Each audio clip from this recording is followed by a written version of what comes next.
Saludos, apreciado hermano, apreciado amigo. Estamos con un tema más de la serie Santo y Temible. El día de hoy, pues, tenemos la continuación con algo y un acontecimiento muy importante que tiene verdades profundas que revelarnos a nosotros.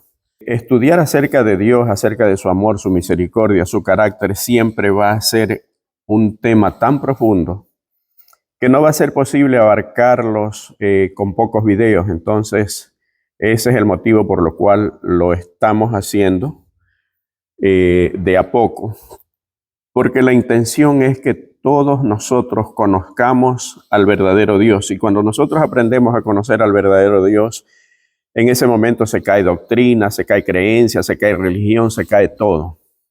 ¿Por qué? Porque la verdadera doctrina es aquella que viene de conocer el carácter de Dios y de cómo Él se relaciona con su pueblo. Pero como siempre, al estudiar la palabra de Dios debemos empezarla con oración. Yo los invito, en donde quiera que ustedes estén, a inclinar sus rostros y tener una palabra de oración. Oremos. Bendito y santo Dios, gracias por tu palabra, gracias porque te manifiestas tal como eres a través de tu santa y bendita palabra que es la Biblia. Y al estudiarla, Señor, tu Espíritu Santo nos llene de manera que podamos entender cuál es el mensaje que tienes para nuestras vidas y que podamos ponerlas por obra para que transformen, Señor, nuestro carácter, para que podamos llegar a las mansiones celestiales. Perdona nuestros pecados, te lo imploramos en el nombre de Jesús. Amén. El texto de hoy es un texto que a veces nosotros lo pasamos por alto o lo leemos muy superficialmente, pero lo vamos a leer desde el versículo 30, Hebreos capítulo 10 y versículo 30 y 31 dice: Pues conocemos al que dijo, mía es la venganza, yo daré el pago, dice el Señor. Y otra vez, el Señor juzgará a su pueblo. Versículo 31. Horrenda cosa es caer en manos del Dios vivo. El apóstol Pablo, presunto autor del libro de Hebreos, conoce la inmensa omnipresencia, omnisciencia, omnipotencia de Dios. De manera que él al entender, cuando escribe esto, está hablando de un Dios totalmente grande, que está mucho más allá de nuestra comprensión. El tema, nuestra meditación, nuestro aprendizaje lo hemos tomado del libro de Éxodo, porque Éxodo tiene muchas enseñanzas y es ahí pues donde estriba pues el aprendizaje nuestro. Y en el capítulo 24 de Éxodo y versículos 9 y 10, hay un acontecimiento que ya en algún momento lo habíamos visto, lo habíamos abordado de una manera un poco no tan profunda, ¿verdad? En este pasaje, en el capítulo 24 y versículos 9 y 10 dice: y subieron Moisés y Aarón, Nadab y Abiú. Yo quiero que ustedes tengan en mente y graben estos dos nombres, ¿no? Y subieron Moisés y Aarón, Nadab y Abiú, y 70 de los ancianos de Israel, y vieron al Dios de Israel, y había debajo de sus pies como un embaldosado de zafiro, semejante al cielo cuando está sereno. ¿Qué es este acontecimiento? Este acontecimiento es cuando Dios le pide a Moisés y a Aarón que suban con estos dos jóvenes, Nadab y Abiú, que eran hijos de Aarón.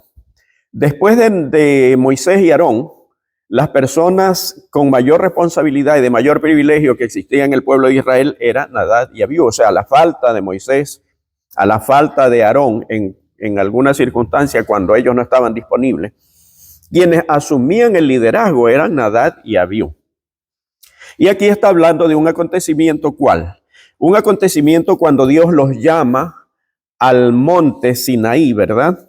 Porque, según lo que dice la Sagrada Escritura, inclusive hasta hubo una cena allí, comieron con Dios. Eran dos muchachos, dos jóvenes, bueno, ya no tan jóvenes, que habían tenido una experiencia profunda con Dios, habían conocido, habían visto, de qué manera no lo explica mayormente la Biblia, pero ya habían estado ante la presencia de Dios, al igual que lo estuvo Moisés, al igual que lo estuvo Aarón y los 70 ancianos. Por lo tanto, el Dios verdadero no era desconocido ya para ellos. Pero hay un acontecimiento que, si bien es cierto que no lo narra el libro de Éxodo, el cual es nuestro tema de estudio, ¿verdad? Sin embargo, sí lo dice Levítico. Ahora, ¿por qué lo traemos a pesar de que no está en el libro de Éxodo? Porque es parte del caminar del pueblo de Dios en el desierto antes de entrar en la Canaán. Por eso es necesario, y lo que estamos viendo indistintamente es si está en el libro de Levítico, si está en otro libro de la Biblia, pero tiene que ver con el acontecer del pueblo de Dios en el desierto. ¿Y por qué ese corto espacio, ese corto trayecto que había entre Egipto y Canaán se convirtió en una peregrinación de 40 años? Todos estos acontecimientos tienen mucho que ver. ¿Y la lección para nosotros cuál es? Nosotros estamos en camino hacia la Canaán celestial. No sabemos cuánto tiempo nos falta, pero lo que sí estamos seguros, y lo dice el Espíritu de Profecía, de que si nosotros hubiéramos cumplido nuestra labor, ya Cristo hubiera venido y ya estuviéramos en la Canaán. O sea, nos está ocurriendo lo mismo que le sucedió al pueblo de Israel. Estamos alargando el tiempo de nuestro peregrinar, pero simplemente porque no estamos cumpliendo el mandato de Dios. Ahora vamos a leer Levítico capítulo 10 y versículos, primeramente 1 y 2. Dice la palabra de Dios. ¿Se acuerdan de los dos personajes? Nadab y Abiú, hijos de Aarón, tomaron cada uno su incensario y pusieron en ellos fuego, sobre el cual pusieron incienso, y ofrecieron delante de Jehová fuego extraño que él nunca les mandó. Dice el versículo 1, el versículo 2. Y salió fuego de delante de Jehová y los quemó y murieron delante de Jehová. Eran los dos personajes que estaban después de Moisés y Aarón, tenían el puesto más alto, más excelso dentro de la peregrinación del pueblo de Dios. Tenían un cargo de alta responsabilidad. O sea que podríamos decir que más o menos después, si tomamos como ejemplo la iglesia actual, solamente la iglesia, no la organización, si tomamos como iglesia, por lo general, el presidente de la junta, ¿verdad?, es el pastor. Y en ausencia del pastor, el primer anciano. Y de allí pues vienen los ancianos. Entonces más o menos estos eran, en los actuales momentos, eran ancianos de iglesia. Pero ¿cuál es el error de ellos? Y voy a hacer un contexto para que podamos entender. Cuando el tabernáculo es erigido después de la construcción, Dios le da instrucciones, le da una visión a Moisés allí en el mismo monte Sinaí, le dice, mira, yo quiero que hagas un tabernáculo de esta manera. Y Moisés hace todo conforme al modelo que le fue mostrado allí en el Sinaí. Ahora, en el momento que se inaugura el tabernáculo, en aprobación desciende fuego del cielo y quema la ofrenda que es ofrecida como sacrificio. Y no solamente que el fuego quema la ofrenda, sino que también se encienden los incensarios, de manera de que ese fuego que estaba ahí de día y de noche era un fuego que venía del cielo, de la presencia de Dios. Pero estos muchachos, en el momento de ofrecer, tuvieron el concepto que tiene el mundo cristiano por lo general en el día de hoy. Lo importante es adorar, dice, no importa. Lo importante es adorar. Y a Dios le interesa que yo lo adore, no importa cómo. Pues la Biblia nos enseña que no es así, esa es una trampa de Satanás. Cuando ellos van a ofrecer, ellos dijeron, fuego es fuego. Sea que sea, tomemos de allí o el que nosotros llevamos, vamos a encender nosotros fuegos, no hay problema, y vamos a ofrecer delante de Dios. Y Dios no aprueba eso.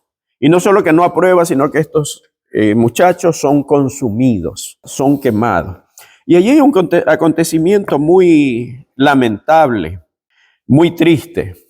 ¿Por qué? Porque en el momento que estos muchachos son consumidos, imagínense su padre, que también su padre era el sumo sacerdote, ellos eran sacerdotes que también estaban oficiando igual que su papá. A falta, si hubiera muerto en esos tiempos, Aarón, uno de estos dos hijos, el mayor, hubiera asumido el puesto de sumo sacerdote. Por lo tanto, tenían una gran responsabilidad, no solamente ante ellos, ante su padre, ante Dios, sino también ante el pueblo.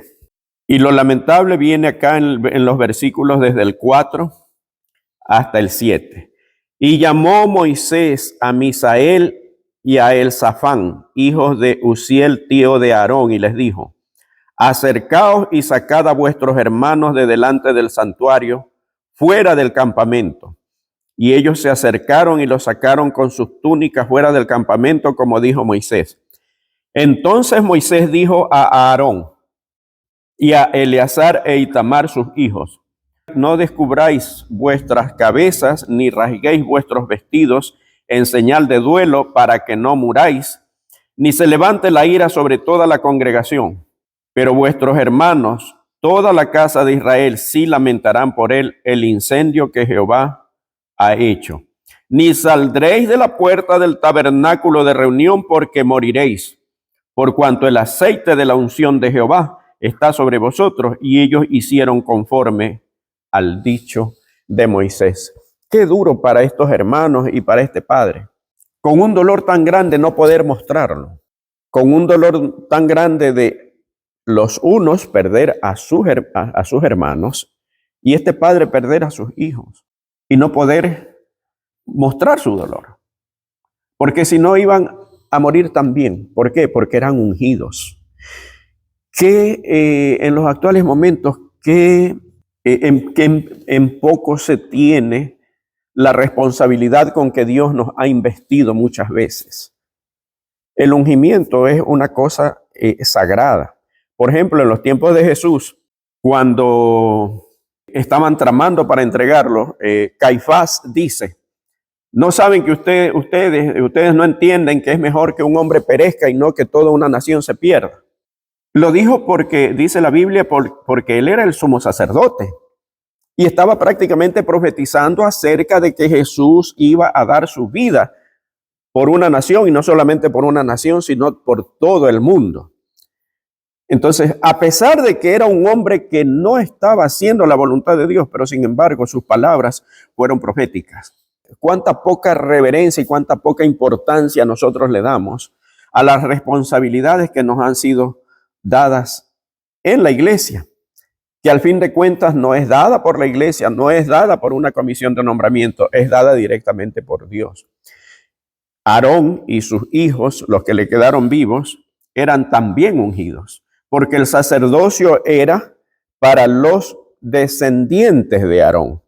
Aparte, el oficiar en el templo, el ocuparse de todas las cosas del templo, era para los levitas, todos los descendientes de Leví, pero sin embargo el sacerdocio era exclusivo para Aarón y sus hijos y su descendencia. Es triste, ¿no? Es triste que Aarón haya sentido pena, haya sentido tristeza, pero no haya podido manifestar. Estaba cumpliéndose un juicio de Dios y Dios no era injusto. Estos muchachos habían sido enseñados, sabían todo acerca de cómo debían presentarse ante Dios.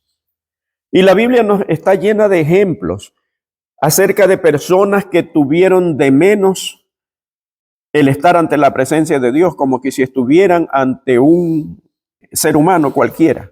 Y en uno de los videos anteriores yo hacía la siguiente reflexión: a veces nosotros somos más condescendientes, más respetuosos y más reverentes cuando estamos ante un ser humano que cuando estamos ante la presencia de Dios. ¿Por qué?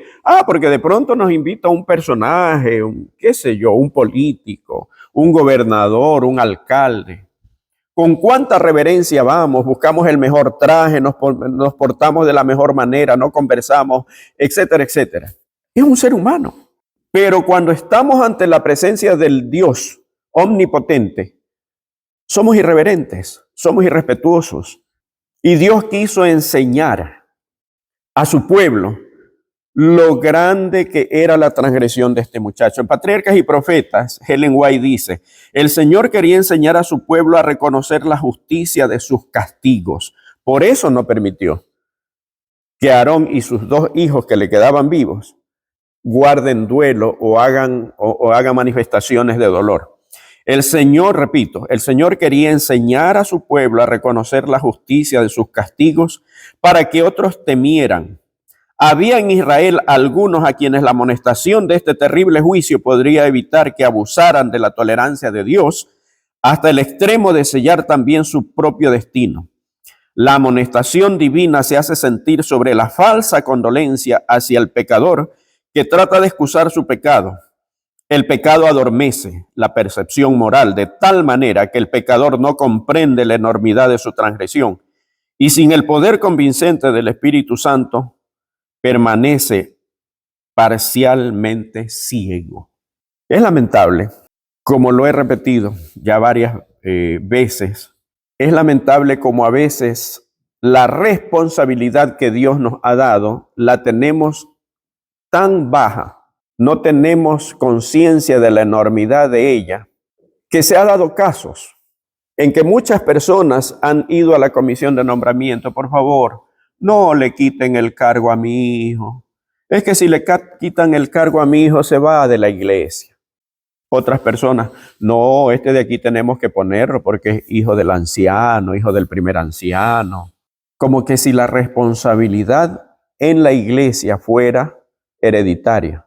En el caso de Aarón, sí, el sacerdocio fue hereditario, pero tenían que estar enmarcadas dentro de los preceptos que Dios había dado. De manera que cuando alguien se salía de eso, ya no valía la herencia. Y a veces en los momentos actuales cometemos ese error. Creemos que para mantener a nuestros hijos dentro de la iglesia es necesario darle un cargo cuando sabemos que no están preparados para ello, que su vivencia espiritual no está a la altura del cargo que queremos nosotros endosarle. Y en lugar de mantenerlos dentro de la iglesia, lo estamos acercando al juicio de Dios, al igual que sucedió con Nadab y Abiú. Ustedes recuerdan la adoración de Caín y Abel. ¿Qué dice la Sagrada Escritura? Ya hemos tratado esto en otros videos, por eso no vamos a profundizar. Pero ¿qué pasa con Caín y qué pasa con Abel? La Biblia dice que Caín lleva de lo mejor de los frutos de la tierra, mientras que Abel lleva lo mejor de su ganado, en este caso, un cordero. Y mira Dios con agrado la ofrenda de Abel, pero no la de Caín. Simple y sencillamente porque Dios no había pedido fruto de la tierra, había pedido un cordero que simbolizaba la muerte de su hijo. Y que con eso estaban mostrando de que creían en el sacrificio de Cristo, de que en algún momento vendría a dar la vida por ellos y serían justificados. Porque de paso, y ya en algún tema más adelante lo trataremos, hay personas que dicen, no, es que en el Antiguo Testamento se salvaban por la ley y en el Nuevo Testamento por la gracia. Nunca hubo una salvación por la ley, jamás. ¿Por qué? Porque el papel de la ley no es salvar, sino condenar. Y eso ya lo veremos en temas posteriores. Siempre la salvación fue por gracia y lo mostró Abel en el momento que lleva un cordero y obedece a Dios. Pero miren hasta dónde llega la desobediencia.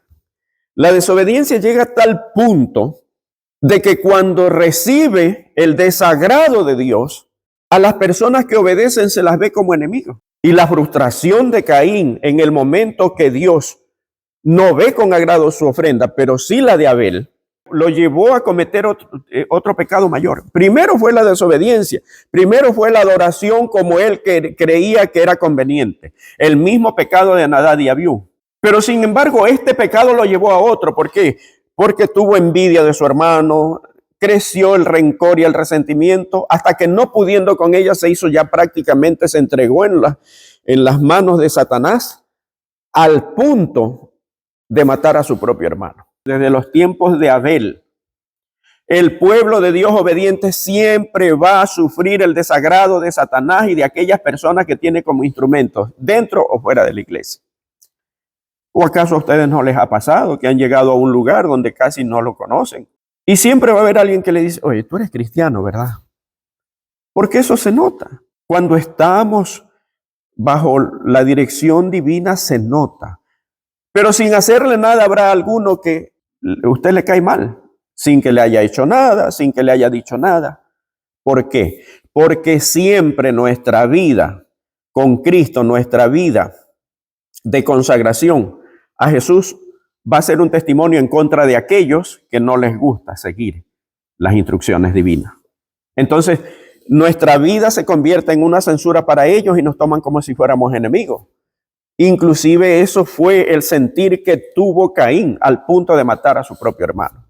Ahora yo me pregunto, ¿cuáles son los Caínes modernos? ¿Cuáles son los Nadab y Abiú modernos? La lista es interminable. Ya hablamos en el asunto de Aarón, por ejemplo. Aarón, lastimosamente, según patriarcas y profetas, fue un padre que no tuvo la personalidad para educar bien a sus hijos. En mi país se usa una frase común que dice le faltó pantalones. Y eso fue lamentable. Y no solamente lamentable en el asunto de que no tuvo la firmeza para educar bien a sus hijos, sino la valentía de decir, ¿sabe qué? Este cargo es demasiado sagrado para ustedes, no están a la altura. No los quiso perturbar. ¿Cuántas veces en las iglesias hay personas con el carácter de Aarón? No queremos perturbar. No, es que no decimos la verdad por no perturbar al hermano, por no ofender a este señor, por no ofender al de acá. Es que se va de la iglesia. La verdad hay que decirla con amor. Si aún diciéndola con amor, la gente se va, no es porque usted quiso que se vaya. Es porque no estaba a la altura del llamado de Dios. Cuando nosotros mostramos amor, el amor que mostró Moisés hacia un pueblo rebelde, el decir la verdad se convierte en una obligación. Porque cuando una persona se pierde por no conocer la verdad, nosotros somos corresponsables de ello. Y continúa diciendo patriarcas y profetas, es deber de los siervos de Cristo enseñar a estos descarriados el peligro en que están. Los que destruyen el efecto de la advertencia cegando los ojos de los pecadores para que no vean el carácter y los verdaderos resultados del pecado. A menudo se lisonjean de que en esa forma demuestran su caridad, pero lo que hacen es oponerse directamente a la obra del Espíritu Santo de Dios e impedirla. Arrullan al pecador para que se duerma al borde de la destrucción. Se hacen partícipes de su culpa y asumen una terrible responsabilidad por su impenitencia. ¿Qué les parece? Patriarcas y profetas nos lo dice este servidor. Tanto en nuestra iglesia como en el mundo cristiano, hay miles de excusas para asumir la actitud y la conducta de Nadab y Abiú y de Caín. Miles. Podemos enumerarla. Es que yo cuando voy a adorar a Dios, yo voy como yo quiero. Porque Dios mira el corazón, Dios no se fija en otras cosas. Dios mira la sinceridad. No, es que no podemos nosotros negarle a nadie. Hay verdades que son verdades a medias, es verdad, nadie puede negar la entrada a la iglesia. Nadie puede impedir que alguien venga como quiera venir. Mas, sin embargo, cuando hay conocimiento de la palabra y cuando uno empieza a caminar con Dios, la vida de las personas es transformada, de manera que las personas que conocen y que tienen un encuentro con Jesús, no solamente que tiene un cambio en su vida, sino que en el momento que está en el proceso de cambio se pregunta a sí mismo y siempre vive preguntándose, ¿qué más quieres que haga, Señor? Así como Zaqueo, Jesús no le dijo, mira, tú tienes que entregar tu dinero porque tú te lo robaste. No, él en el momento que tiene el encuentro con Jesús dice, si a alguien yo he estafado, le voy a devolver 4 veces de lo que le quité. Según la ley de Moisés tenía que devolver doble, ¿verdad? Pero él dice, no, 4 veces. Es que cuando uno tiene un encuentro con Jesús no se queda igual. No inventa excusa. Al contrario, dice: Señor, ¿qué más quieres que haga? Uno se da cuenta de que ha estado yendo como en sentido contrario de lo que Dios quiere. Y la única forma de ponerse en armonía con Dios es aceptar lo que Dios pide. Que finalmente no es muy grande lo que Dios pide. No es demasiado grande. En el mundo cristiano, aparte de nuestra iglesia, ¿verdad?, hay miles de Nadab y Abiú que quieren ofrecer un juego extraño como ellos quieren conveniente. No, lo importante es adorar. Dios dice: 6 días trabajarás, descansarás el séptimo, porque ese día es para que me adores. El ser humano dice: no, con tal que yo adore y devuelva un día, no importa cuál día sea.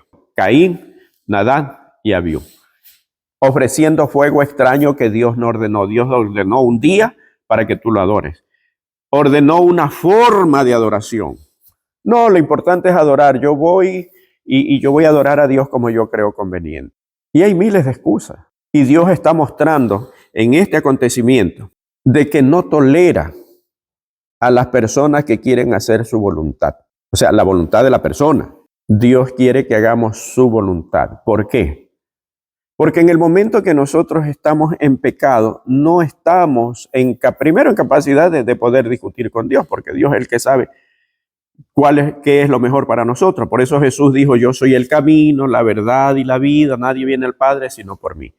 Recordemos que el hombre quedó destituido de la gloria de Dios, quedó apartado, y el único camino que tenemos es Cristo.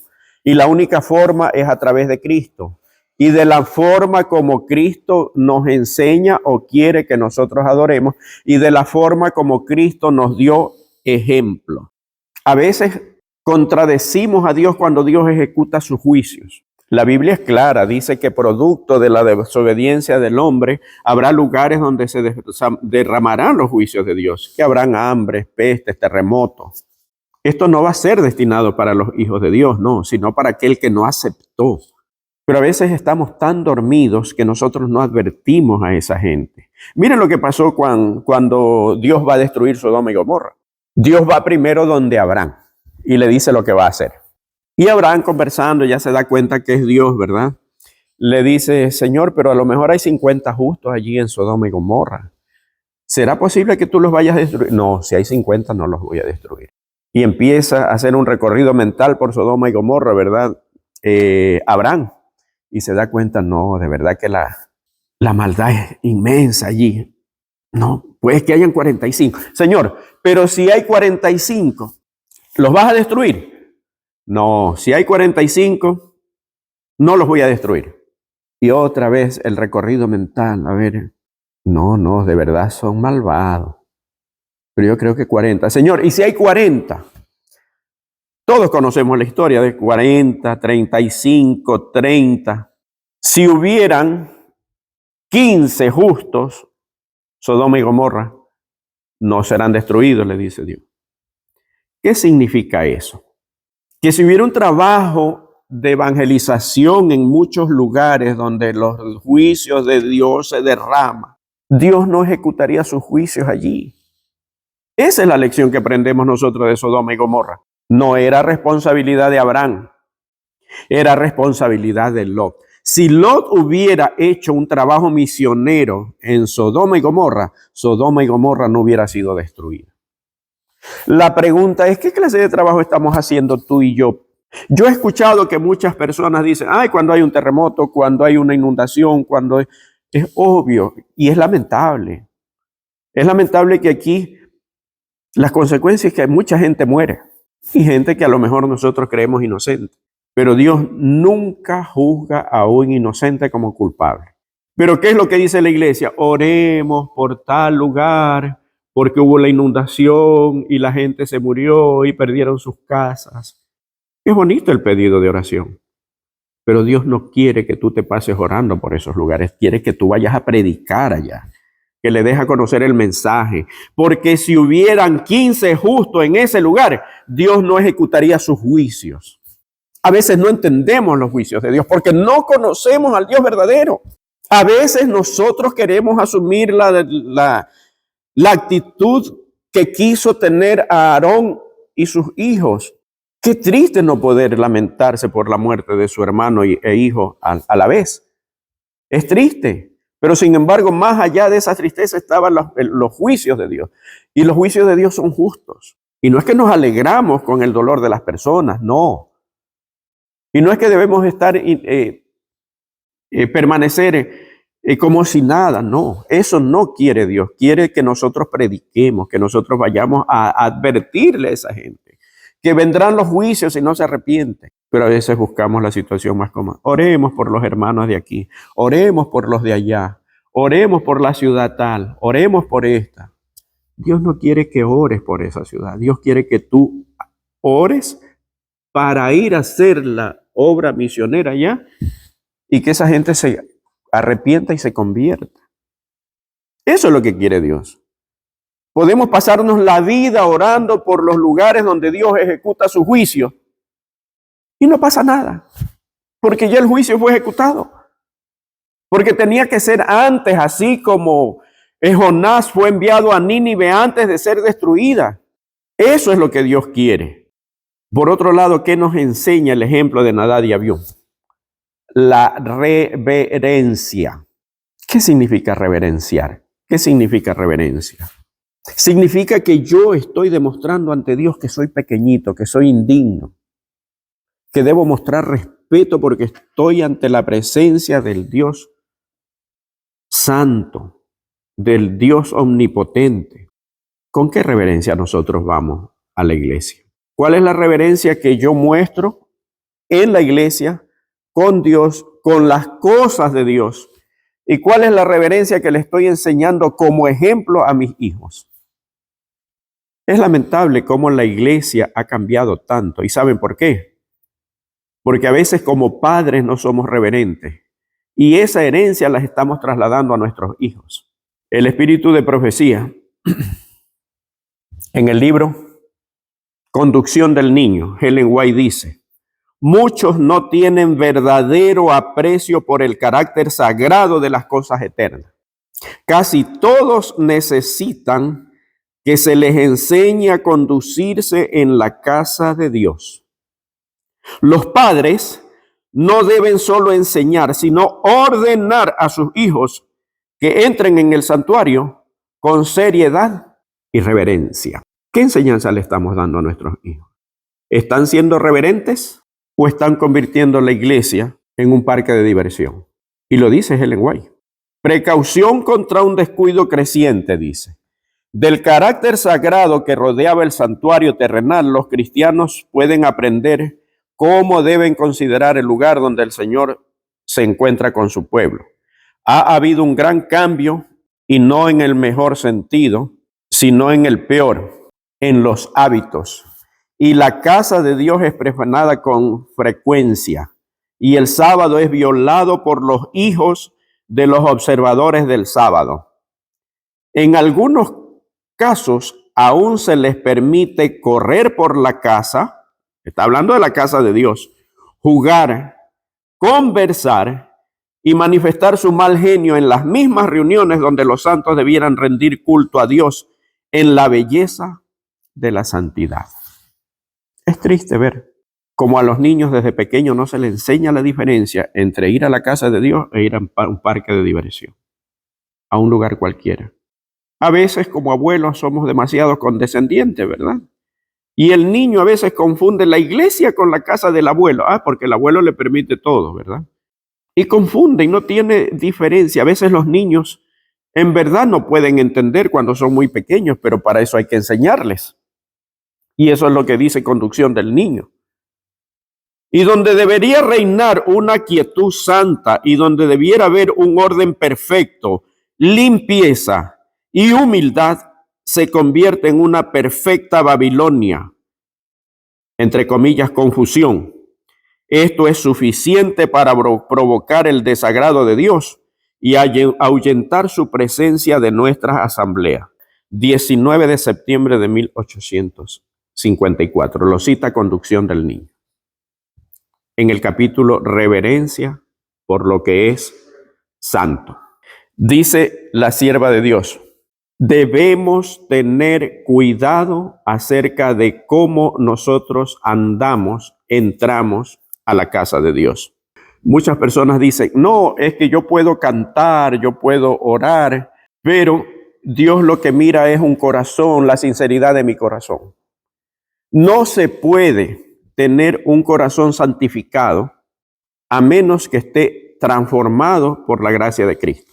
Y si yo he sido transformado por la gracia de Cristo, no puedo ser irreverente, no puedo ser irrespetuoso, ni en la casa de Dios, ni con las cosas de Dios, ni con todo lo que viene de Dios. Tendré en sumo respeto y reverencia la palabra de Dios, su casa, su santo día, el que Él apartó para la adoración. Todo lo que Dios me ha dicho que deba hacer y cómo me dijo que deba hacerlo, lo haré. La relación de Dios con su pueblo muchas veces, y esto lo he repetido, se la simboliza como la relación entre pareja, hombre-mujer, esposo y esposa. Cuando la pareja está enamorada, tanto él como ella, están dispuestos a hacer todo lo posible por agradar a la otra persona, porque se sienta bien. Es exactamente la misma relación que hay cuando uno conoce a Cristo. Y si eso no te ha sucedido es porque en realidad no has estado verdaderamente ante la presencia de Dios. La desobediencia es el primer paso para llegar a muchos pecados. La desidia por las cosas sagradas está mostrando de que tienes el mismo espíritu de Caín. ¿Y dónde terminó Caín? ¿Y dónde terminó Nadab y Abiú? La Biblia nos muestra un funeral que se lo hizo en silencio, hecho por 3 personas. 3. Un funeral donde el cadáver todavía no era cadáver. Eso es lo que enseña la Biblia, ¿verdad? Antes de la muerte de Aarón. Por su negligencia con sus hijos, Dios no le permitió a Aarón morir en la congregación, sino que murió fuera. Y en el pecado de Nadab y Abiú hay una enseñanza. Dios ordenó que los sacaran fuera del campamento. ¿Saben lo que eso simbolizaba? Fuera del campamento estaban solamente la gente que ya no tenía esperanza de salvación, que había traspasado la línea de la paciencia divina. Fuera del campamento estaban los malditos. Por eso Jesús fue crucificado fuera, porque según el apóstol Pablo fue maldito, porque cargó nuestra maldición. Hermanos, amigo, yo no sé cuál es tu concepto de Dios. No sé si estás conociendo al verdadero Dios. No sé cuál ha sido tu adoración, no sé cómo ha sido tu reverencia en la casa de Dios. Pero todo se puede empezar nuevamente. Y eso es lo hermoso de Dios, que siempre te da una nueva oportunidad. A ti que estás mirando esta predicación, yo te invito a hacer un examen de conciencia. Si es que tu adoración no ha estado a la altura del Dios santo y misericordioso, pero quieres desde ahora hacer un voto y decir, Señor, perdóname porque ahora entiendo que no te he estado adorando. Quizás he estado siendo semejante a Caín, semejante a Nadab, semejante a Abiú. Y quieres pedirle perdón a Dios, yo te voy a invitar que inclines tu rostro porque quiero hacer una oración por ti y por mí. Oremos. Bendito Dios, gracias porque te muestras como eres, un Dios misericordioso, pero a pesar de tu misericordia, un Dios justo. Te pedimos perdón si es que acaso no hemos estado adorándote de la forma como tú quieres que lo hagamos. Te pedimos perdón si es que acaso hemos estado ofreciendo fuego extraño, como lo hicieron los irreverentes Nadab y Abiú. Transforma nuestras vidas, transforma nuestros corazones de manera que podamos hacer tu voluntad y con corazones limpios y transformados podamos darte la adoración que te mereces. Perdona humildemente los pecados cometidos y danos una nueva vida y una nueva forma de adoración. Humildemente te lo imploramos en el nombre de Jesús. Amén. Bien, les agradezco por su tiempo y no olviden compartir y darle like para que en el momento de que subamos otros videos, ustedes puedan tener un aviso y puedan pues mirarlos de inmediato. Que Dios les bendiga.